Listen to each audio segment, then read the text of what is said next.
Hey everyone, welcome back to the channel where we discuss real estate, investing, and building wealth. Today we're doing another episode on our Investing by the Numbers series.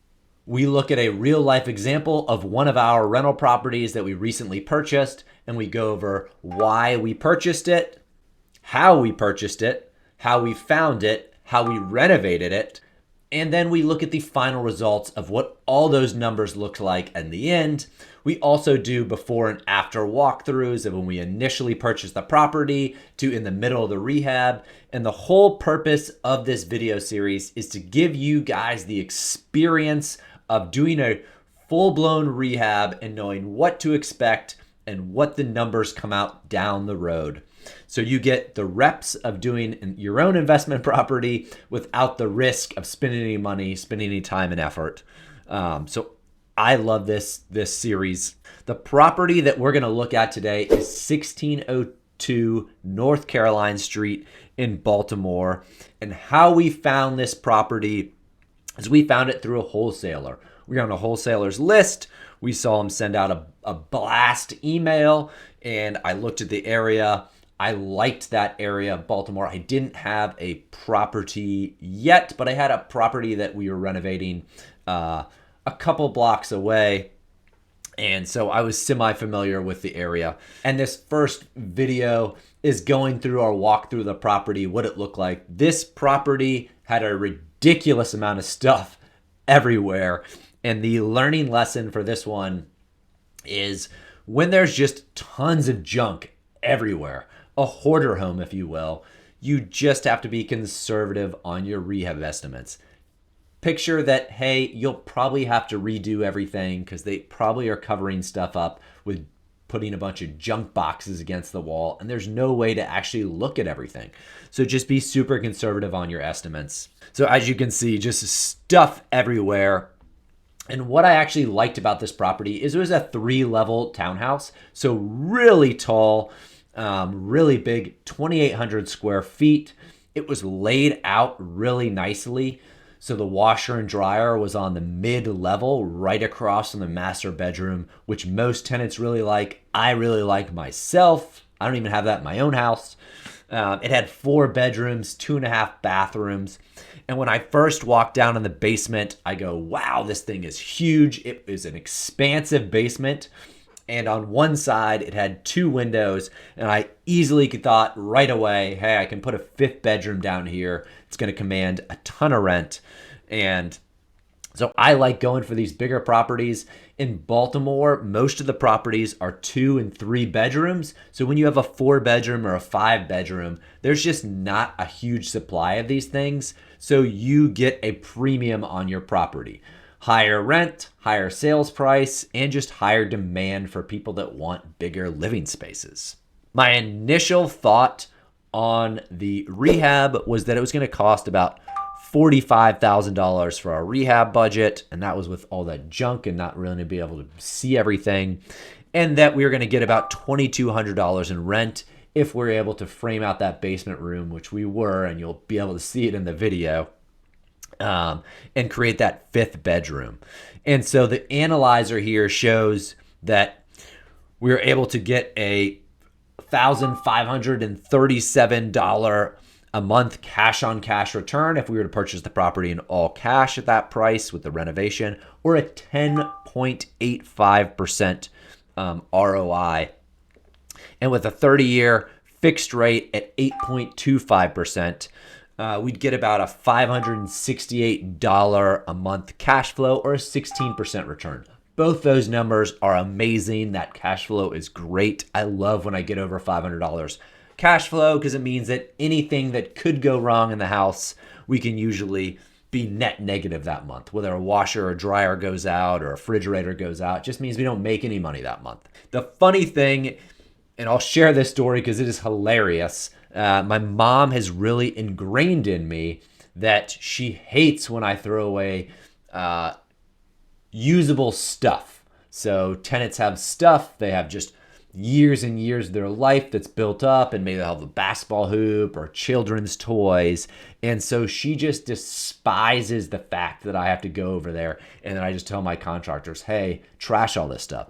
So often I will go to these properties with my mother day after we purchase it and let her go through this stuff. And I secretly enjoy it as well. Sometimes we find gold coins. Sometimes we find just super random stuff, Nintendo 64s, fun stuff. But the funny story here is I saw a DVD case, one of those black ones with the zippers that we used to have in our cars for CDs, DVDs. And I picked this thing up. It was in the living room. And I said, man, I'm going to find these awesome movies in here that I can share with my kids, that we can put in the van and watch on vacations. And so I unzip this thing, fold it open, and what jumps out at me is like 20 tiny cockroaches scattering everywhere. So I scream like a little girl, threw the DVD case across the room, and told my mom, I'm done looking through stuff. This is ridiculous. I can't believe you want me to do this. And I didn't pick that up again or go near it again. So that was our funny cockroach story. So be careful when you're going through stuff at hoarder houses, even if you like to find gems. Don't be opening up books or stuff like that, or you could find a nice surprise. So with this actual renovation, it ended up being a medium renovation. And it was, even though it was a medium renovation, it's a big house, the 2,800 square feet. So it was around $17 a square foot in the rehab. We were able to do it for about $45,000.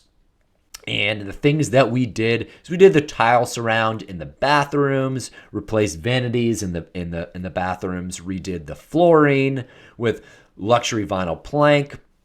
We did everything in the kitchens.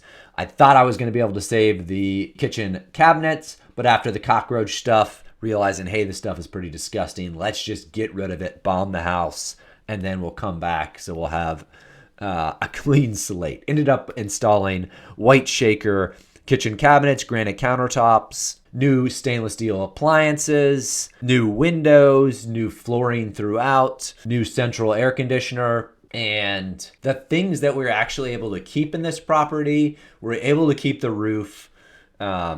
We were able to keep most of the closets and the doors, and most of the drywall is in pretty good shape. Not too many patches. We did end up patching some of it and then painting it. And finally, we put in some really nice fans at the very top of the building, because these 3-level buildings do tend to get hot in the top story during the summer because the sun's beating on them. So having fans in the top level saves your ACs a bit, especially for the tenants that are sleeping up there, but it just keeps it cooler up there. So our final numbers for this project or the property was our purchase price was $125,000.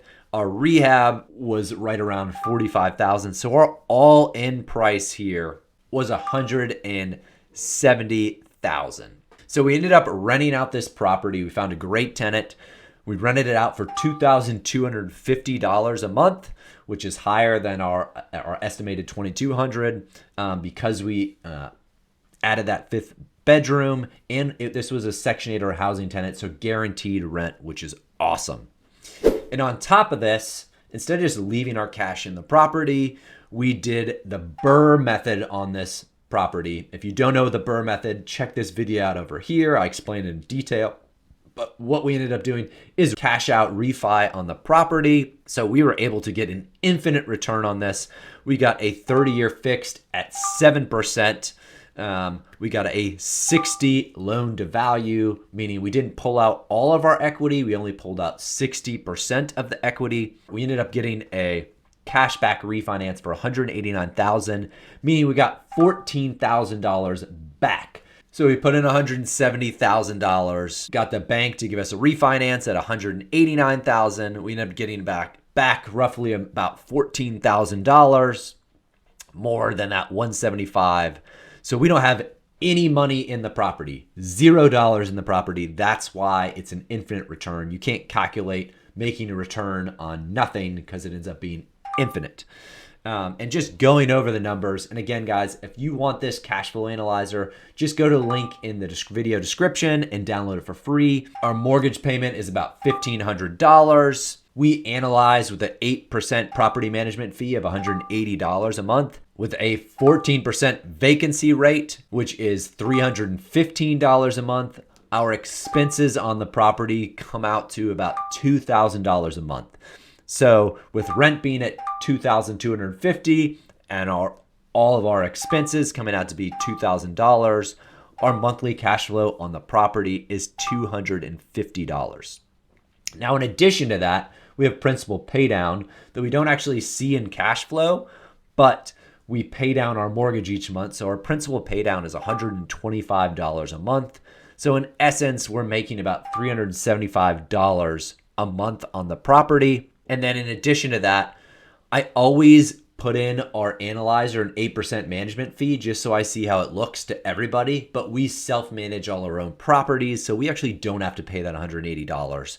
So actually, our cash flow comes out to about $555 a month, or $6,660 a year.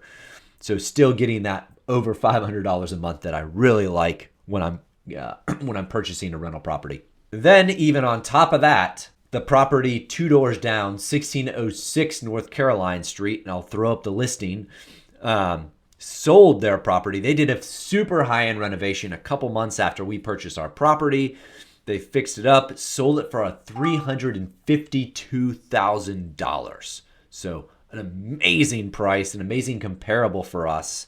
So if we were to sell the property right off the bat, and I did contemplate selling it over renting it, I thought I could probably sell it for $290,000, meaning $115,000 equity spread, but just decided against it because we'll be able to sell it and get that down the road as well. And I want to kind of unpack this of why I didn't sell it right off the bat, because a lot of people go, wow, you could have made $100,000 right off the bat. Why did you not do that? So there's a few reasons why I decided to rent it out and not sell it. The first was I would have had to pay short-term capital gains, or basically whatever my earned income is. If I hold it for over a year and sell it a year down the road, not only do I get the rents, so I get that $555 a month, but I also get taxed at long-term capital gains, which is usually 0, 15%, or 20%, depending on what your income is. So for me, it would fall into the 15% category. So I'm collecting the money now. I did the cash out refinance, so it's not like I have any money in the property. And I'll still be able to get that $115,000 3 years down the road, as long as the whole block doesn't get terrible all of a sudden. So that's why I held it. Would you guys have held it, or would you just sold it for the $115,000? Let me know in the comments. I'm curious.